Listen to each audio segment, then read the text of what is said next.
Feche seus olhos um pouquinho, vamos orar. Pai, estamos em Tua casa, estamos em Tua presença, estamos reunidos nesse espaço físico aqui, Senhor, em uma só voz e um só clamor, pedindo para que o Senhor venha e nos transforme, para que o Senhor venha e abra o nosso entendimento, abra o nosso coração com base nas Escrituras, para que nós sejamos, sim, Senhor, transformados para transformar, Senhor. Essa sociedade, ela necessita, ela está carente de pessoas transformadas para que possam transformar também. Então olha para nós essa manhã e te revela de uma maneira especial, em nome de Jesus. Amém? Glória a Deus. Os nossos pastores não estão, como vocês já viram, já visualizaram aí. Eles estão em Rosário do Sul, mas eu posso te garantir, com toda a certeza do mundo, que o nosso pastor está completamente conectado conosco aqui agora. Deve estar na frente do celular, ansioso ali, prestando atenção no culto. Pastor, um abraço para vocês aí, um abraço para o pastor Lucas, para a família lá de Rosário do Sul, da Última Onda. Em breve nós estaremos aí com vocês à noite para um culto também. Amém, queridos? Vou falar sobre algo muito especial essa manhã, que é sobre governo. O título da mensagem é Governe.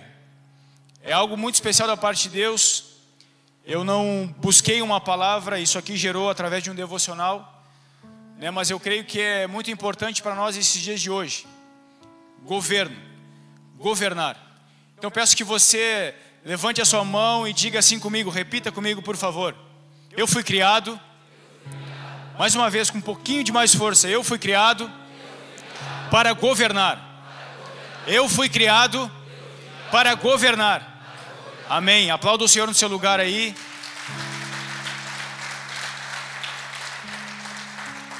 Porque foi para isso que nós fomos criados. Eu vou entrar na base bíblica aqui agora para a gente entender isso. Mas uma das coisas que tem pegado a igreja nos dias de hoje é essa falta de governo. Ou seja, do que tu está falando, Benhor? Nós fomos criados, com base nas Escrituras, aquilo que Deus fala, para governar, para dominar sobre todas as coisas. E o que a gente tem visto hoje é pessoas sendo dominadas, pessoas sendo governadas ao invés de governar. Então no meu resumo eu coloquei aqui, governar é uma das ordenâncias bíblicas para nós, o seu povo. Deus ele nos instruiu para governar. Está sobre nós essa autoridade. Está descrito na palavra. Então não há quem diga algo contrário disso. Agora eu peço que você faça uma análise comigo do cenário atual que nós vivemos, o tempo que nós vivemos, a estação que nós vivemos. Faça um paralelo. Se você governa todas as coisas, ou algumas coisas te governam ainda.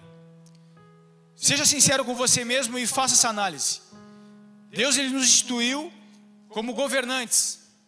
Mas será que eu governo todas as áreas da minha vida? Será que tem algo ainda que eu não governo na minha vida? Com certeza tem. E essa é uma manhã para que a gente venha abolir isso e tomar o controle de todas as ações das nossas vidas. É para isso que eu vim ministrar essa palavra. Porque eu sei que tem pessoas aqui que são governadas em algumas áreas da sua vida ainda. E isso não é feio para ninguém, isso não é vergonha para ninguém. E o Senhor ele quer fazer com que a gente esteja sobre o governo de todas as coisas, para que a gente não fique mais escravo, mais preso a algumas áreas de nossas vidas. Faça esse paralelo. Será que nós mesmos é que nos governamos? Ou você tem sido governado por algumas coisas? E aqui eu posso citar alguns exemplos de vários. Vou citando alguns aqui, de repente você já vai se identificando. Celular.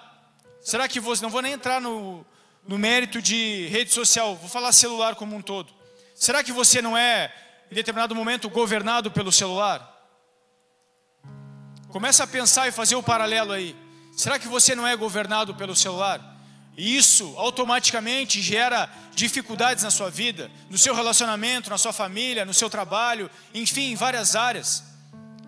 É tempo da gente tomar o controle, governar algumas áreas das nossas vidas. O celular é uma delas, o trabalho é outra. Nós temos permitido o trabalho nos governar. A gente tem trabalhado.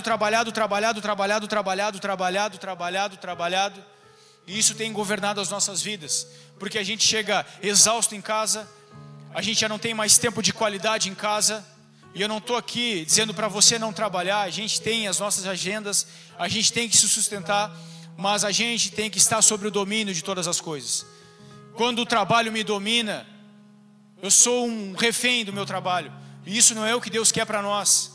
Isso não é o que Deus quer para as nossas vidas. Então, celular, trabalho. Muitos aqui são governados pelo sucesso. Muitos têm almejado o sucesso. Quero sucesso apenas e gasta todo o seu tempo, todo o seu esforço para buscar o sucesso. São governados pelo sucesso. São governados por aquilo que chegaram e acabam sendo governados por isso. Vaidade. Muitas pessoas têm sido governadas pela vaidade. Vamos nos lembrar aqui de Salomão, um dos homens mais sábios da história. Esse cara, ele foi governado pela vaidade. Pela vaidade. Ele construiu grandes coisas, mas no final da sua carreira ele olha para trás e diz: cara, tudo é vaidade. Tudo é vaidade. Tem muitas pessoas que estão se permitindo ser governadas pela vaidade. E o último exemplo que eu coloquei aqui é o dinheiro. Talvez juntamente com o celular, uma das coisas que mais tem governado o povo de Deus é o dinheiro. Não se permita viver por essas estruturas. Não deixe que isso governe a sua vida. Cristo nos deu autoridade para governar sobre todas as coisas. E não se permita virar refém. Não se permita. Será que coisas como essa não governam facilmente as nossas vidas? Será que aqui, em alguns exemplos que eu dei, nós não estamos perdendo o controle? Agora seja sincero com você mesmo. Com base naquilo que eu falei aqui, seja sincero com você mesmo. Eu fui sincero comigo. E vê se não há áreas das suas vidas que governam vocês ainda. Faça esse paralelo. É tempo da gente avaliar. É tempo da gente olhar para dentro de nós e exercer aquilo que Deus tem preparado para nós, exercer e conduzir aquilo que Deus tem liberado sobre nós nas regiões celestiais. O que tem te prendido? O que tem te governado ainda? O Espírito Santo quer nos livrar desses governos essa manhã. O Espírito Santo quer fazer com que nós vivemos de uma forma diferente a partir de hoje. Olha o que a palavra diz a meu e ao teu respeito. Abra comigo aí em Gênesis 1:26. Com base nisso, olha o que as Escrituras dizem a nosso respeito. Aí ele disse: agora vamos fazer os seres humanos, que serão como nós, que se parecerão conosco. Eles terão poder, vou repetir, eles terão poder sobre os peixes, sobre as aves, sobre os animais domésticos e selvagens, e sobre os animais que se arrastam pelo chão. Assim Deus criou os seres humanos, e Ele os criou parecidos com Deus. Ele os criou homem e mulher, e os abençoou dizendo: tenham muitos e muitos filhos, espalhem-se por toda a terra e dominem. Olha o que Deus está dizendo sobre nós, lá no início de todas as coisas, lá na criação de tudo. Vocês terão poder, está sobre vocês a incumbência de dominarem, governarem sobre todas as coisas, e tenham poder sobre os peixes do mar, sobre as aves que voam no ar, sobre os animais que se rastejam pelo chão. O Senhor lá no início, lá na criação, lá no começo de tudo, o Senhor começa a criar as coisas e Ele chega e cria o ser humano. E a principal característica que Ele dá sobre nós, os seres humanos, é governem. Vocês têm poder para isso. E nós temos muito facilmente entregado esse poder de mão beijada para as estruturas desse mundo. Como eu falei, vaidade, dinheiro, poder, nós temos entregado facilmente. Mas é tempo de nós resgatarmos isso, nós controlarmos todas as coisas. O dinheiro, ele foi feito para ser usado, não para nós sermos usados por ele. Nos dias de hoje nós estamos sendo usados pelo dinheiro. O Senhor colocou nas nossas mãos a capacidade de governar sobre todas as coisas. Isso é lindo, isso é maravilhoso, de ver aquilo que o Senhor tem liberado sobre nós, autoridade para governar. Mas infelizmente nós estamos entregando muito facilmente isso. Hoje é um mundo paralelo tentando te governar. A Bíblia diz que o mundo jaz no maligno, e ele vem senão para matar, roubar e destruir a sua vida, destruir o seu futuro, destruir a sua família, seu propósito de vida. Nós vivemos nesse mundo paralelo, onde Satanás, aquele que vem para matar, roubar e destruir, ele vem para roubar isso de nós, para roubar esse governo, roubar essa autoridade, roubar esse poder que está sobre as nossas mãos e nos fazer cativo a coisas como essa. Talvez haja aqui outros exemplos, mas você vai se identificando no decorrer da palavra. Então lá, Paulo escreve aos Romanos, Romanos 12:2 diz: não vivam como vivem as pessoas deste mundo. Não vivam dessa forma, mas deixem que Deus os transforme por meio de uma completa mudança na mente de vocês. Ponto. Assim, vocês conhecerão a vontade de Deus. Qual é a vontade de Deus? Que nós dominemos. Que nós usemos o nosso poder que está liberado sobre nós. Essa é a vontade de Deus. Assim, vocês conhecerão a vontade de Deus. Isto é, aquilo que é bom, perfeito e agradável a Ele. É sobre essa perspectiva. É sobre esse olhar que nós temos que conduzir as nossas vidas. Eu coloquei alguns exemplos aqui, bíblicos, eu vou falar rapidamente sobre eles. De pessoas que foram se permitindo e foram dominadas em algumas áreas da sua vida. O jovem rico, quem lembra do jovem rico? Quem lembra da passagem do jovem rico nas Escrituras? Um jovem, um menino, que conhecia Jesus, conhecia as práticas. Em determinado momento ele perguntou: o que eu preciso para te seguir? E Jesus, na sua imensa sabedoria, disse: cara, vende tudo que tu tem, teus bens, as tuas coisas, e cara, segue comigo, vamos seguir essa jornada. E esse menino olhou e disse: cara, é muita coisa, eu tenho muitos bens, cara, talvez eu tive um sacrifício bárbaro para conquistar tudo isso. E esse menino, ele vira as costas para Jesus e segue a sua jornada. Alguém que foi dominado pelo dinheiro. Alguém que foi dominado por circunstâncias desse mundo. Teve a oportunidade de caminhar com Jesus Cristo na terra. De seguir o caminho. Talvez ser um discípulo muito melhor conhecido do que dessa forma. Ele deixou para trás propósito de vida. Deixou para trás muitas coisas. Por causa dessa estrutura de dinheiro que nos pega. Essa estrutura mundana nos dias de hoje que nos aprisiona. Nos deixa limitado em muitas coisas. Esse jovem teve uma oportunidade. E nós, como igreja, nós temos a oportunidade de viver uma vida, de caminhar com um objetivo diferente. É sobre isso, é sobre essa ótica que eu queria compartilhar com vocês essa manhã. Judas, outro cara que foi dominado pela ganância, pelo dinheiro. Judas era um dos discípulos de Jesus. Talvez você está dizendo: não, mas tinha que se cumprir a palavra. Tá, mas por que o Judas, cara? Judas era discípulo. Por que Jesus não foi vendido por outro cara mais distante então? Não venha querer contradizer a palavra. Ah, tinha que se cumprir, tudo bem, mas por que Judas? Por que aquele cara próximo vendeu por algumas moedas Jesus Cristo? E aí eu me faço a pergunta, e se você quiser, você faça essa pergunta para você também. Será que nós não estamos vendendo Jesus? Será que nós não estamos vendendo Jesus? Pelo dinheiro, pelo muito trabalhar, pelo muito se empenhar ao trabalho, por muito se dedicar ao serviço. Fica o questionamento. Sansão, ele foi governado pela vaidade. Sansão, ele foi dotado de uma força que nenhum homem teve. Só que isso subiu para sua cabeça, isso subiu ao seu coração. E esse cara, ele começou a ser vaidoso, começou a tratar as coisas de Deus de uma forma qualquer, de um jeito qualquer, e se perdeu no final da sua jornada. Não deixe a vaidade te tomar. Não deixe a vaidade governar sua vida. Fuja disso. O vaidoso, ele vai preceder a queda, mais cedo ou mais tarde. Não permita que isso governe você. Corá foi um cara que foi movido pela ganância. Ele olhava para Moisés e queria a posição de Moisés, queria estar no lugar de Moisés, e começou a levantar ali uma rebelião contra Moisés. E ele foi fulminado por Deus. A ganância tem nos governado. Eu quero o que o outro tem. Era para mim estar naquele lugar. Eu sou mais capacitado que essa pessoa. E isso tem governado a nossa mente. Tudo começa na mente, gente. Tudo começa aqui. O Glauber já mencionou, parece que a gente tinha combinado, mas eu estou mencionando aqui Romanos 12. Tenham isso na mente de vocês. Tudo começa aqui. O governo do dinheiro começa aqui, da vaidade começa aqui. Muitas coisas, se não a maioria delas, começam aqui.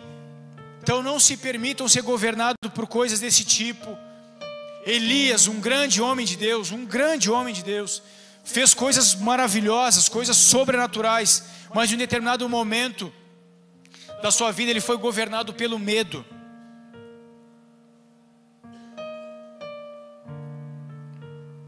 Medo de como seria, medo de como as coisas aconteceriam.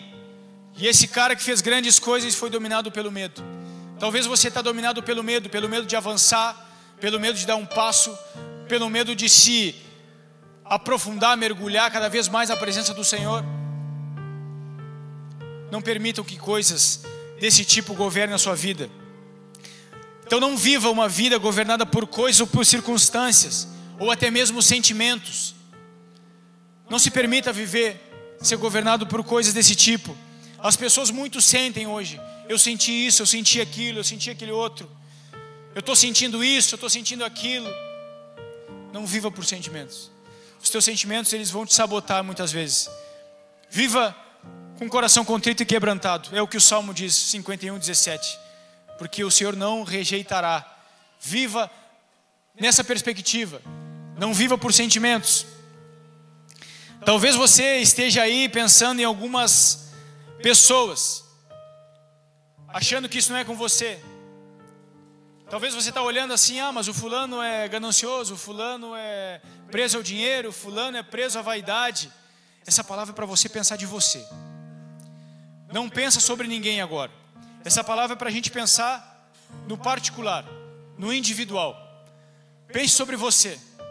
Porque a gente muito facilmente faz parâmetros. Aquilo que a gente está falando, a gente vai fazendo parâmetros e vai encontrando pessoas, vai encontrando situações e vai encaixando outras pessoas naquilo que era para nós.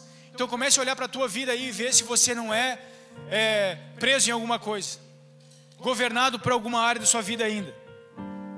E faça uma avaliação de quem você é, para que a gente possa dar um basta nisso e governar na sua totalidade a sua vida.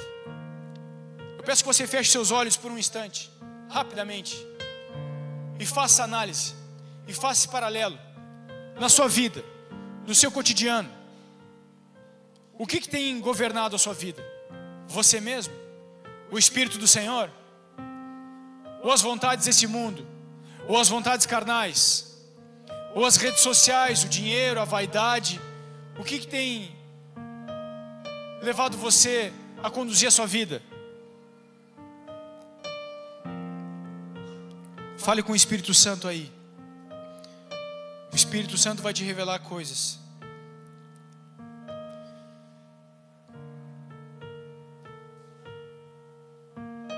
O Espírito Santo vai te revelar coisas.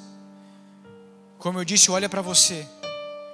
Olhe para dentro do seu coração e faça essa avaliação.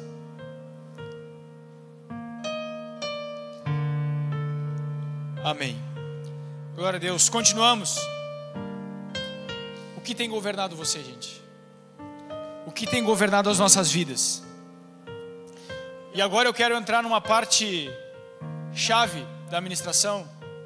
É onde eu mais vou perder tempo, gastar tempo com ela, porque foi a parte que Deus me ministrou mais para mim compartilhar com a igreja.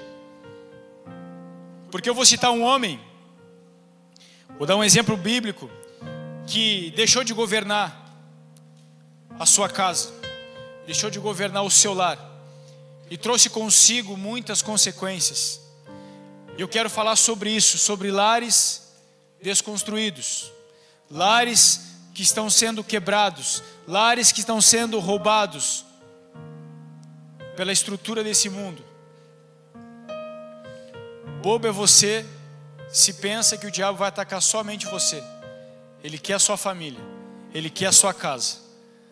Então eu vou falar um pouco sobre o rei Davi, porque o rei Davi, ele foi um grande rei, foi um grande homem de Deus, mas ele teve uma grande falha em sua vida. E ele colheu com todos os frutos dessa sua falha. E eu não quero que isso aconteça com você. nem comigo. Por isso eu queria ministrar sobre isso. Queria falar dos perigos e das consequências que essa falta de governo, de domínio, faz em um lar. Abre a tua Bíblia comigo aí em 1 Reis 1, versículo 1. E nós vamos ler um texto um pouquinho longo para que fique claro o entendimento. Até o 11 nós vamos ler. 1 Reis 1, capítulo 1, versículo 1.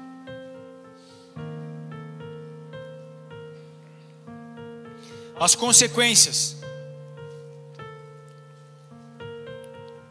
de um lar onde falta governo, onde falta domínio.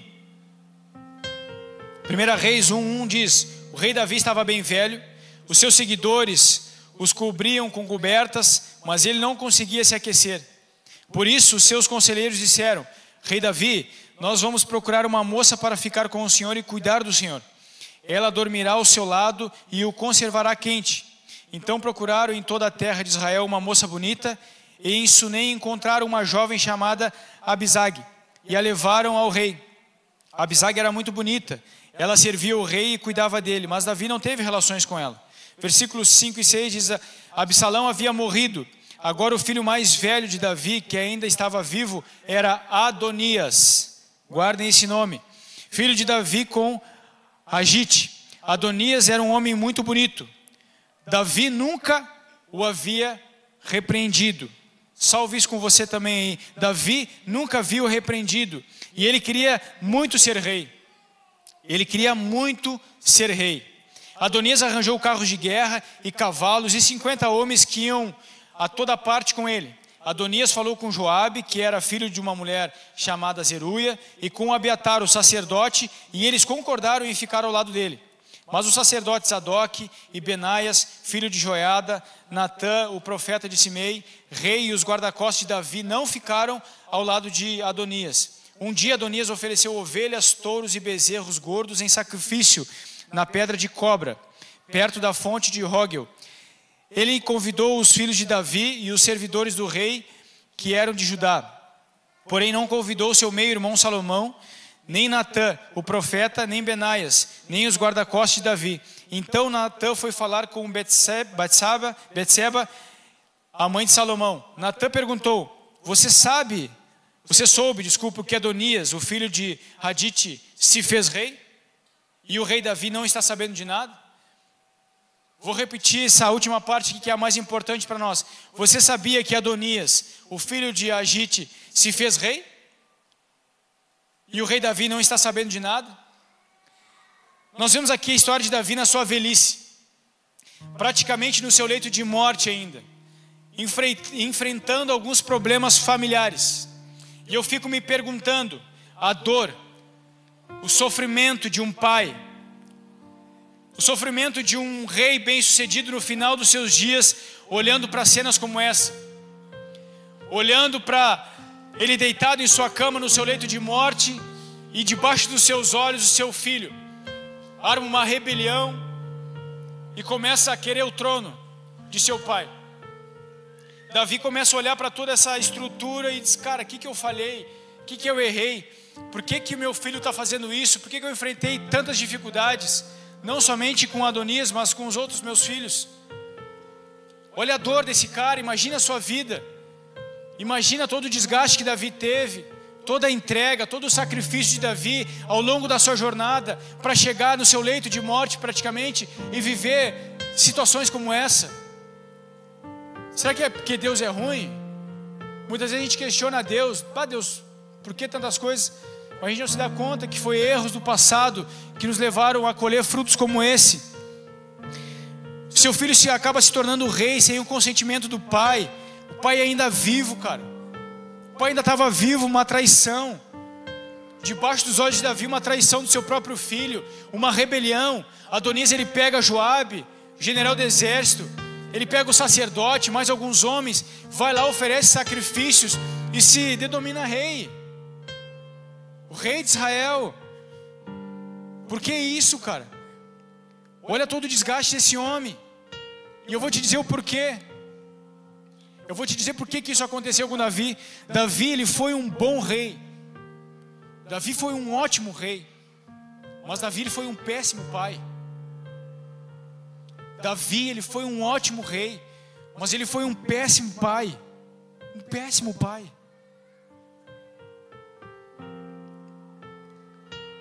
Davi teve a capacidade de gerir um exército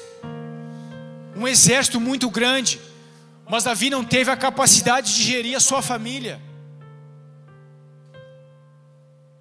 O rei Davi teve a capacidade de gerar um grande exército, um exército vencedor, diga-se de passagem. Mas o rei Davi não conseguiu gerar sua própria família. E é nesse ponto que eu queria ministrar a vida de vocês, porque é isso que tem acontecido nesses dias. Assim como Davi, que estava muito envolvido com o seu empenho, que era o seu ofício militar, e estava priorizando esse ofício, acabou deixando de lado o seu chamado. E é exatamente o que tem acontecido com muitas pessoas. Tem se dedicado aos seus ofícios, seu trabalho, as suas coisas, e tem deixado de lado o seu chamado. Tem deixado de governar a sua vida. Tem deixado de governar o seu lar. E nós estamos nos perdendo.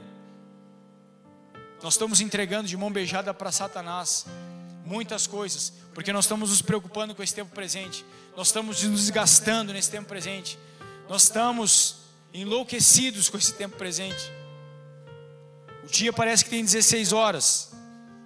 Se você dorme pouco, se você é aquele que dorme um pouquinho mais, parece que tem menos. Mas nós estamos vivendo nessa perspectiva. Por isso que a gente vê o quê? Lares destruídos, famílias sem propósitos. Olha o índice de divórcio. Por que será? Porque se a gente estivesse dentro do nosso lar, se amando um ao outro, tendo tempo um com o outro, cuidando um do outro, isso seria muito mais difícil. Mas hoje a gente passa mais fora do lar do que dentro do lar, porque a gente trabalha muito, a gente estuda muito, e isso vai ferindo o lar, isso vai ferindo a estrutura. Nosso maior ministério, que é o nosso lar, a nossa casa, e muitos lares, muitos propósitos têm se perdido ao longo da jornada. Tem se perdido. Então não entregue tudo de mão beijada para Satanás. Governe sobre as coisas. Se há algo tentando te roubar da presença de Deus, se tem algo querendo tomar a primícia na sua vida, dê um basta nisso. Ore para o Espírito Santo para que te ajude com as suas guerras, com as suas batalhas. Para exemplificar tudo isso que eu falei, há uma frase que eu vi de um pastor que é muito, se encaixa perfeitamente nisso aqui que eu estou falando, que ele faz a seguinte colocação: nos dias de hoje os pais presenteiam e os avós contemplam. O pastor Juscelio, em uma ministração dele na Mevan, ele fala isso: pais presenteiam e avós contemplam. Ou seja, a gente já não tem mais tempo com os nossos filhos. A gente acaba presenteando para suprir a nossa ausência, sendo que os avós contemplam, os avós passam tempo, os avós estão juntos, os avós direcionam, os avós educam, os avós estão dando direcionamento. Só que o direcionamento é dado pelos pais. Mas um pai ausente, um pai sem o governo, o seu filho vai ser direcionado por outra pessoa. É uma frase forte, mas é uma frase que tem que ser dita. Talvez você está dizendo aí: cara, esse cara não sabe da minha vida, não sabe o quanto que eu preciso. Eu não preciso saber de nada da sua vida, meu irmão. Eu só quero alertar você com relação à sua família. Se você não parar, não analisar a sua vida, o jeito que você está conduzindo ela, muito breve talvez você possa perder o controle de todas as coisas e chegar assim como Davi, no final da sua vida, colhendo frutos do erro do passado. Quem lembra de Ziclag? Ziclag, a cidade de Davi, o abandono da cidade de Davi, para a gente ver como Davi era preocupado com o exército, com as batalhas, e com relação à sua casa, à sua família, ele era um cara que não dava tanta importância, parece. É o que as escrituras nos apresentam. Esse é o sentimento que eu tenho quando eu leio. Davi era perseguido pelo rei Saul nessa época, buscou refúgio entre os filisteus, e recebeu do rei Aquis a cidade de Ziclag, para morar com seus homens e famílias. De lá, Davi viveu por cerca de 1 ano e 4 meses. Então, Davi e seus guerreiros estavam fora. Os amalequitas invadiram a cidade de Ziclag, queimaram a cidade e levaram cativos, mulheres e filhos. Quando Davi e seus homens voltaram e viram tudo destruído, choraram até não terem mais forças. Alguns até quiseram apedrejar Davi, culpando pela tragédia. Davi saiu para a batalha. Davi era um grande guerreiro, mas Davi esqueceu da sua família. Davi foi para a batalha e não deixou segurança, não deixou a sua família segura. Resultado disso, mulheres, filhos, bens, tudo foi roubado. Tudo foi roubado. Se você abandona o seu lar, se você é um cara que não está muito presente no seu lar, se você é um cara que não está muito presente na estrutura da sua família, se você está preocupado somente com as guerras que você tem que viver aí fora, deixa eu te dizer, a tua Ziclag está desguarnecida. A tua Ziclag, ela está desguarnecida. E o diabo, ele vem, no estalar de dedos e rouba a tua estrutura, rouba a tua descendência, rouba tudo aquilo que você conquistou. Então cuida da tua Ziclag. Exerça o governo sobre o teu trabalho, sim, mas exerça o governo sobre a tua família também. Não se perca. Davi saiu para a guerra e deixou sua família. Em determinado momento da sua vida, Davi olha para o seu lado e diz: cara, só tem soldado ao meu lado, só tem os meus guerreiros ao meu lado. Cadê minha família? Cadê minha esposa, cara? Cadê os meus filhos? Imagina para um homem de Deus ou uma mulher de Deus chegar em determinado momento e olhar: cara, perdi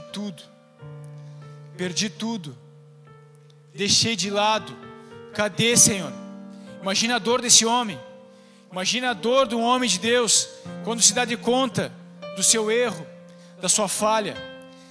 E detalhe, o erro de Davi não prejudicou só ele, prejudicou muitas outras famílias dos homens que estavam com ele. Então preste atenção naquilo que você está gerando na sua vida. Preste muita atenção na condução da sua vida, da sua família.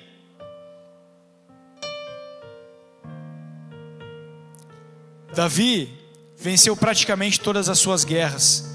Todas as guerras que enfrentou, Davi venceu, menos a da sua casa. Davi lutou todas as suas guerras, mas não lutou pela sua família. Davi lutou todas as guerras que tinha para lutar, mas a da sua família ele não lutou. Talvez você está lutando muito pelo sustento, pelo futuro da sua família, mas deixa eu te dizer, isso não é o essencial. Você tem que lutar para direcionar a sua família, cuidar da sua família, cuidar da sua Ziclag. Davi era firme na batalha, mas em sua casa ele soltava as rédeas. Davi, ele era um cara firme na batalha, mas dentro de casa ele deixava as coisas acontecerem de qualquer forma. Será que nós não estamos sendo assim? Será que a nossa condução de vida não está sendo assim?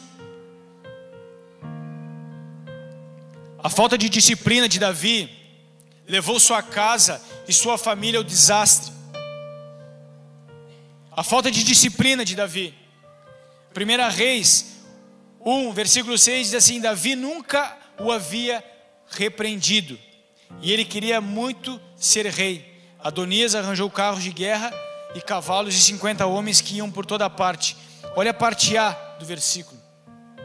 Davi nunca viu repreendido. Davi nunca havia repreendido Adonias. Eu fico imaginando esse cara, filho do rei. Esse cara fazia o que dava na telha e Davi não repreendia, Davi não conduzia as coisas.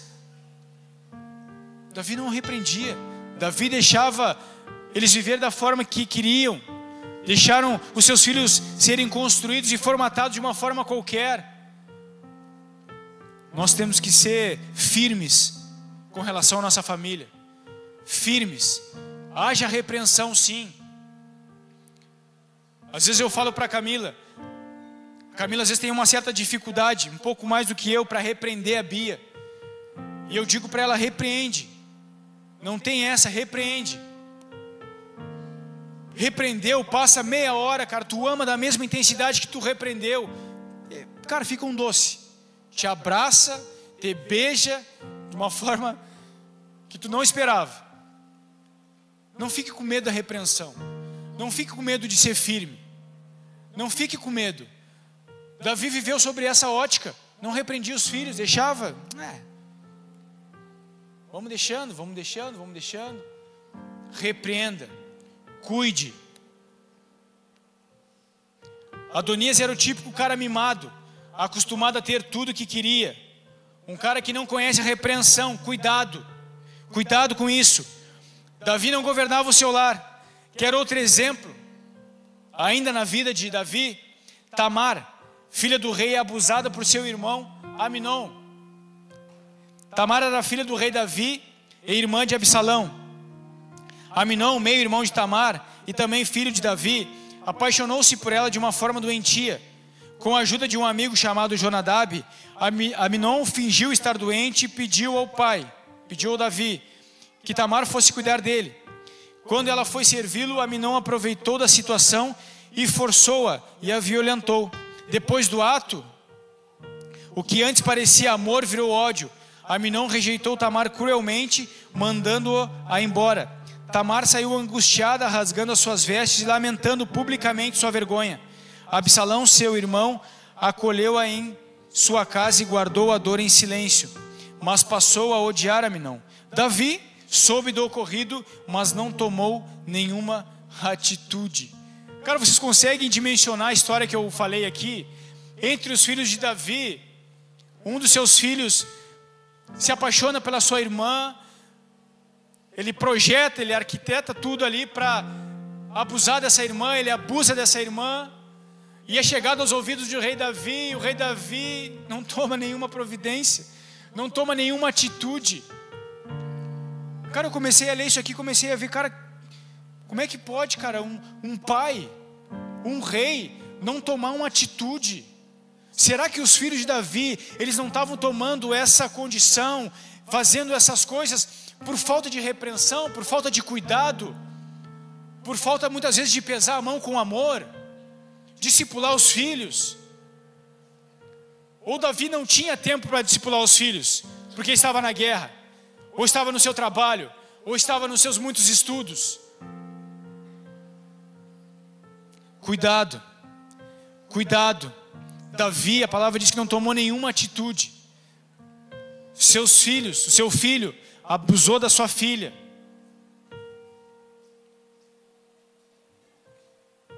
Eu fico pensando, cara, o que é isso, Davi? Por que essa omissão?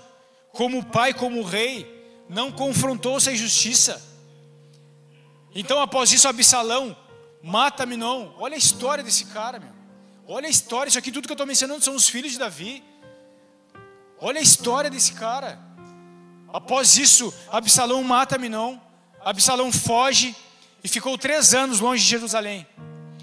Quando voltou, o relacionamento com o pai era frio e distante. Então Absalão começou a ganhar o coração do povo contra Davi. Organizou uma rebelião e tomou o trono do pai. Absalão tomou o trono do pai. Teve relações com as mulheres de seu pai. Olha o desastre de uma família. Olha o desastre que estava acontecendo aqui. Por falta de domínio, por falta de governo. Olha o desastre. A revolta terminou com a morte trágica de Absalão. 3 exemplos na vida de um só homem, que se permitiu viver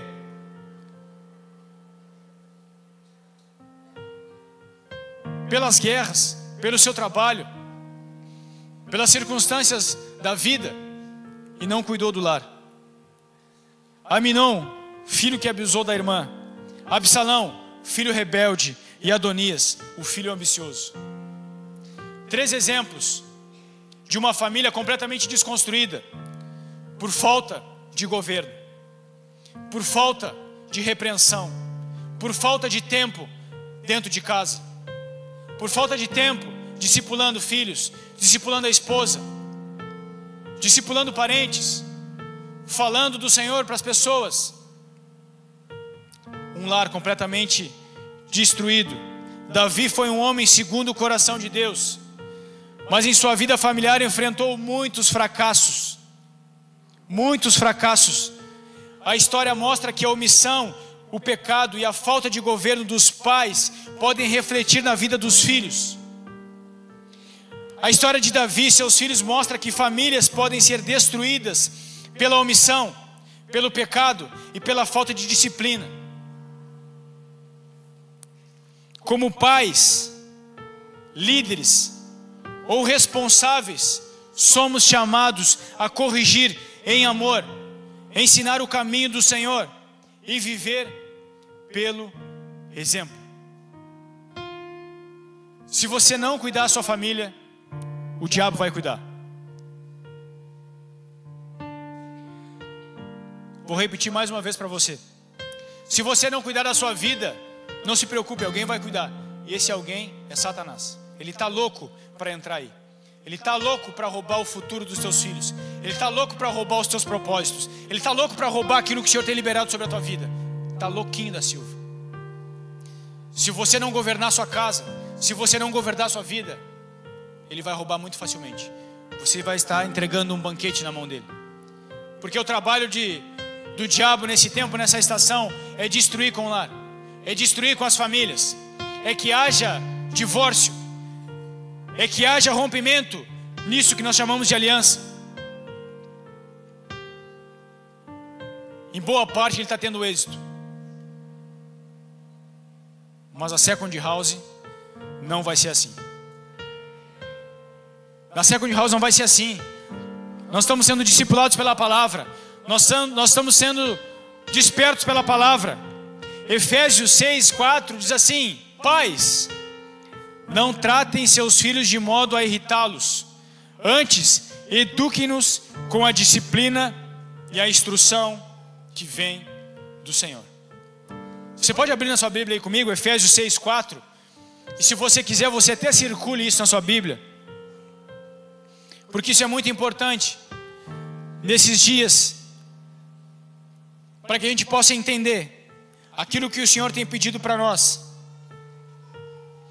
Pais, não tratem seus filhos de modo a irritá-los. Antes, eduquem-nos com a disciplina e a instrução que vem do Senhor. Provérbios 22:6 diz: ensina os teus filhos no caminho certo, e o mesmo quando envelhecerem, não se desviarão dele. Imagina se Davi tivesse escutado esse versículo: ensine seus filhos no caminho certo, e o mesmo quando envelhecerem, não se desviarão deles. Mesmo em meio a falhas humanas, Deus cumpre o seu plano, porque da descendência de Davi veio Jesus, o Filho perfeito, que restaura todas as famílias. Cuide do seu lar. Por quê? Porque aparentemente o rei Davi estava com sua vida completamente consolidada. E é o que dá a parecer muitas vezes na nossa estrutura, que nós estamos com uma família muito bem consolidada, que nós estamos, com a nossa vida muito bem designada. Davi também pensava dessa mesma forma. Olhava para o seu reinado, um reinado de sucesso, um futuro de sucesso, mas a sua retaguarda haviam coisas para serem resolvidas, para serem ajustadas. Então cuide da sua vida, mesmo que ela esteja aparentando estar tudo bem. No final da vida, Davi percebeu que não. Essa palavra é para olhar para dentro de nós, para dentro do nosso lar. Por quê, gente? Porque às vezes estamos sendo perfeitos na nossa profissão, naquilo que nós fomos comissionados a fazer nessa terra, mas acabamos deixando brechas no lugar mais importante, que é o nosso lar. O inimigo tenta de todas as formas entrar e acabar com um projeto chamado família, com o futuro dos nossos filhos. O diabo está mexendo na nossa descendência, sem nós percebermos. O diabo está atacando a nossa descendência, e nós não estamos percebendo. Por quê? Antes de ontem, um exemplo para vocês. Antes de ontem eu tive que parar e sentar com a Bia e conversar com ela. Eu, ela e a Camila sentado, eu olhei nos olhos dela e disse assim: não vai ter mais celular para ti. Por que não vai ter mais celular para ti? Porque eu não vejo mais motivação no teu coração de ler a Bíblia como tu lia antes. Eu não vejo mais no teu coração a motivação que tu tinha de pegar o teu violão e tocar. Não vejo mais. E eu não vou te liberar mais o celular para nada, enquanto eu e a tua mãe não percebermos essa motivação no teu coração novamente. Se tu tiver novamente com essa motivação no teu coração de ler a Bíblia, de tocar o teu violão, que é o que tu gosta, que é o que talvez Deus te chamou para fazer, se essa motivação não vier, não subir o teu coração novamente, eu não vou mais liberar celular para ti. Não vou liberar celular para ti. Por quê, gente? Porque sutilmente, sem a gente dar conta, a nossa descendência tem se perdido. Os nossos filhos talvez já não tenham mais a mesma intensidade. Poxa, bem, 11 anos, sim, mas já dá para perceber uma falta de intensidade aos 11 anos, porque ela já não lê mais a Bíblia, ela já não toca mais o seu violão. A Bia não precisava pedir, ela pegava o seu violão, ia para a sala ou para o quarto dela e começava a tocar. Percebi que isso não tem mais. E eu disse para ela: enquanto eu e a tua mãe a gente não perceber uma motivação no teu coração de tu ler a Bíblia e tocar o teu violão, não tem celular para ti. Não tem mais. Não tem. Se a gente vê essa motivação no teu coração de ler a Bíblia, de adorar a Deus, perfeito, estamos liberando o celular para ti, com tempo limite, com todo cuidado, logicamente, mas vamos liberar o celular para ti, porque primícia, tu entregou a tua parte, tu buscou a tua motivação naquele que te sustenta. A nossa descendência tem se perdido, porque muitas vezes a gente não quer ser duro com os nossos filhos, muitas vezes a gente não quer ser duro com as pessoas, às vezes a gente não quer ser sincero com as pessoas, às vezes a gente só quer falar coisas que agradam as pessoas, e nós estamos perdidos. Nós estamos perdidos. Achamos que, assim como Davi, que as coisas estão bem, mas elas não estão. Não estão. Quando eu escrevi essa palavra, me surgiu o seguinte pensamento: sabe por quê de acontecer tudo isso com Davi? Isso é um pensamento que me surgiu, tá? Davi não queria gerar nos filhos os mesmos traumas que foram gerados nele. Davi talvez não repreendia os filhos porque não queria gerar traumas nos filhos. Porque Davi, ele veio de um lar disfuncional, se você se lembra. Davi, ele era escanteado dos outros filhos. Davi, ele não sentava à mesa para almoçar com os outros filhos. Davi, ele era rejeitado. Davi tinha suas dores, Davi tinha os seus problemas, Davi tinha os seus sentimentos guardados no seu coração de rejeição, de pai, de irmãos. E me surgiu o seguinte pensamento: será que Davi, através dos traumas do passado, não quis discipular os seus filhos para que eles não tivessem os mesmos traumas que Davi tinha? Agora eu te pergunto: você não teve traumas no passado? Você não teve dificuldades familiares no passado com a sua família? Se você permitir esses traumas tomar conta do seu coração, você vai gerar traumas na sua família também. Então, não seja assim como Davi, um omisso. Não seja como Davi, um cara que não quis governar o seu lar. Não seja como Davi. Davi foi rejeitado, abandonado, não acessava os mesmos lugares dos irmãos. Enquanto estava na presença do pai, Davi estava no campo. Davi passou por um lar disfuncional, como eu falava. Davi devia até pensar: enquanto eu tiver os meus filhos, eu vou fazer diferente. Eu vou amar os meus filhos de uma forma diferente. Ame com todas as suas forças, mas discipule. Uma das formas de você amar as pessoas é discipulando. Uma das formas que eu vi pessoas me amar é dizendo para mim: não, cara, tu está errado. Não, cara, não vai por esse caminho. Isso aí que tu fez está errado, cara. Isso é uma expressão de amor. Isso é uma expressão de cuidado. E Davi se ausentou disso. Ele ficou com medo de discipular os seus filhos, para não gerar traumas neles. Para não gerar traumas neles. Eu tenho traumas com a minha família, com o meu lar. Eu venho também de um lar disfuncional. Não tive um pai muito presente. Mas imagina se eu deixo esses traumas governarem quem eu sou e disseminar isso para minha família. Vou transmitir o que para eles? Vou gerar o que para eles? Um pai que abandona? Um pai que não discipula? Um pai que não cuida? Um pai que não dá destino? É um pai que ora? Um pai que intercede? Um pai que bate no peito e diz, cara, é comigo a situação. Cuidado, mais uma vez, cuidado.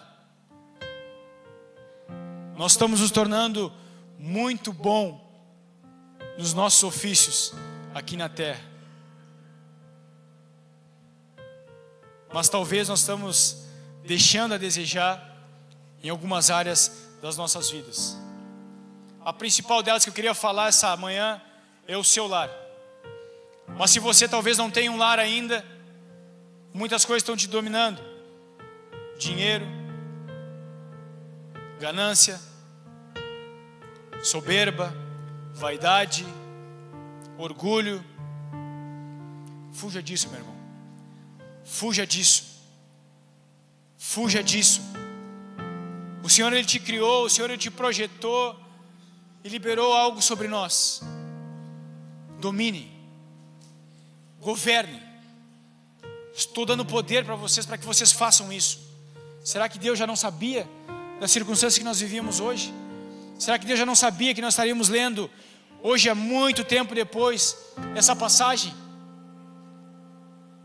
Domine. Não sejam dominados. Não sejam presos, cativos a coisas como essa, a circunstâncias como essa. O Senhor está nos dando autoridade para vencermos estruturas que nos prendem ainda. Eu sei que não é fácil, meu irmão. Eu sei que não é fácil quebrar com estruturas dentro de nós. Eu sei que não é fácil. Dinheiro é uma delas. Eu fui por muito tempo preso ao dinheiro. E foi uma cadeia que demorou, levou tempo para se quebrar dentro de mim. Levou tempo. Sei que não é fácil. Mas o Senhor anseia para quebrar com essas estruturas que te mantêm refém. Essas estruturas que te mantêm preso a coisas, a circunstâncias. Eu sempre gosto de mencionar Salomão, porque Salomão gerou grandes coisas, gerou reinado. Ainda esses dias eu compartilhava com o Edu, o reinado de Salomão ali, eles já não usavam prata, porque prata não tinha valor algum para eles. Imagina, cara, tudo que esse cara fazia, projetava, era com base no ouro. Um grande reinado. Mas no final de tudo ele olhou, cara, trabalhei tanto, me esmerei tanto para isso, e cara, estou vendo que tudo é uma vaidade. Vaidade. E nós estamos vivendo na era da vaidade. Então eu peço para você que encarecidamente essa manhã abra os seus olhos com relação àquilo que Deus está liberando, com relação àquilo que Deus está fazendo com a igreja do Senhor. Eu creio que nós estamos vivendo os últimos dias da igreja aqui na terra, e nós precisamos estar atentos, porque eu e a minha casa serviremos ao Senhor. Será que você pode repetir isso no seu lugar aí? Eu e minha casa serviremos ao Senhor. Amém? Aplauda o Senhor aí em nome de Jesus.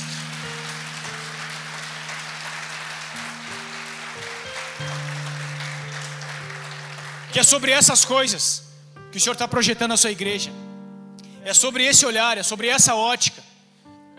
O Senhor quer gerar em nós grandes governantes. O Senhor não olha para nós e vai dizer, cara, Ben-Hur, cara, glória a Deus, tu foi um baita do empresário, mas tu foi um péssimo de um pai. Misericórdia, gente. Tu foi um belíssimo, vou usar uma profissão aqui, tu foi um belíssimo de um arquiteto. Glória a Deus. cara perfeito naquilo que fazia. Mas e a tua casa? Tua principal missão era cuidar da tua casa. Baita do empresário, glória a Deus, cara, gerou uma empresa grande, com frutos, glória a Deus, muito bom. Não tenho repreensão quanto a isso, mas e a família? A casa? Aqueles que eu te dei para cuidar? Antes de você cuidar da sua empresa, antes de você cuidar do seu trabalho, eu te dei algo para cuidar. O Senhor está nos chamando como governantes, para governar. Governar sentimentos, governar as dores. Um exemplo de um grande governante na Bíblia. José. Quem lembra da história de José? Um cara sonhador. Um cara que sonhava com grandes coisas. Deus revelava a ele alguns sonhos. E ele, naquela euforia, ele compartilhava os seus sonhos. Mas em determinado momento, esse menino, esse jovem, ele foi sabotado pelos seus irmãos, pela inveja. Ele foi vendido, foi jogado num poço. Cara, daí por diante, a vida desse cara foi uma trajetória de dificuldades extremas. Mas esse cara, ele tinha descrito na sua mente: cara, eu sou um governante. No sonho o Senhor falou que eu ia governar. No sonho que eu recebi, Deus disse para mim que eu era um governante, que eu nasci para governar. Ah, mas eu estou preso. Não, mas o Senhor falou que eu vou governar. O Senhor vai me levantar como um governante. Não, mas os meus irmãos me venderam. Estou longe do meu pai. Estou em uma cadeia. Estou trabalhando ferrenhamente, sol a sol, trabalho escravo. O Senhor disse que eu vou governar. No sonho eu iria governar. Por que eu falei para vocês no início que tudo começa na mente? Ele tinha na sua mente: eu nasci por um propósito, eu nasci por algo, que é muito maior do que eu. Independente das circunstâncias que eu estou vivendo, independente se está difícil para mim, a palavra do Senhor é que eu vou governar. A palavra do Senhor que está sobre mim, sobre nós, a igreja, é que nós vamos dominar sobre todas as coisas, sobre todas as circunstâncias. O poder está nas nossas mãos. E José se levanta, um cara rejeitado, humilhado, preso injustamente, não se deixou levar pelas circunstâncias, porque sabia o que Deus havia o chamado para governar. Se você ainda está com dúvidas, deixa eu te dizer algo. Se você ainda está com dúvida no seu lugar, deixa eu te dizer: você foi chamado para governar. Você foi chamado para governar. Governe sua família, governe seus medos, governe suas emoções, governe sobre o dinheiro, governe.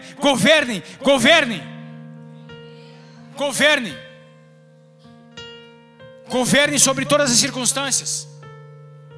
Governe sobre tudo e todos. 1 Timóteo 5:8 diz: porém, aquele que não cuida dos seus parentes, especialmente dos da sua família, negou a fé e é pior dos que não creem. Porém, aquele que não cuida dos seus parentes, especialmente os da sua família, negou a fé e é pior dos que não creem. Olha a comparação que o Senhor faz. Ele nos compara àqueles que não creem no nome dEle. Quando a gente abandona as pessoas, abandona o nosso lar. Volto a dizer, Davi abandonou o lar. O pessoal do louvor, se quiser me ajudar aqui, pode já subir já. Estamos encaminhando para o final aqui. Mas olha para a estrutura que esse homem viveu. Olha para a estrutura que esse cara passou. Um homem segundo o coração de Deus, um homem temente a Deus, um homem que falava com Deus. Por isso que eu digo que é muito sutil. Às vezes você está olhando: cara, minha vida está redondinha, direitinho. Será? Será que a gente não está deixando alguma coisa governar? Satanás, ele é sutil, ele é astuto. Ele vai mexendo em áreas das nossas vidas e vai fazendo com que a gente nem perceba. E ali Ele vai trabalhando, ali Ele vai trabalhando, Ele vai trabalhando, Ele vai trabalhando, até a gente se perder por completo. Não é em vão que nós como igreja carregamos essa frase. Não é em vão que nós recebemos essa frase e está conosco: cada casa uma igreja, cada família um sacerdote, cada casa uma igreja. Se Davi entendesse isso, se Davi talvez fosse membro da Second House, não teria acontecido isso, porque na sua casa ia ser uma igreja. Davi ia sair para a batalha, mas a sua casa, a sua família ia encontrar uma igreja. Na sua casa ia ter uma igreja, ia ter Bíblia, ia ter oração, ia ter jejum, ia ter clamor, ia ter tempo na presença, ia ter cuidado, ia ter. E cada família um sacerdote. Você foi chamado como sacerdote. Cada casa uma igreja, cada família um sacerdote.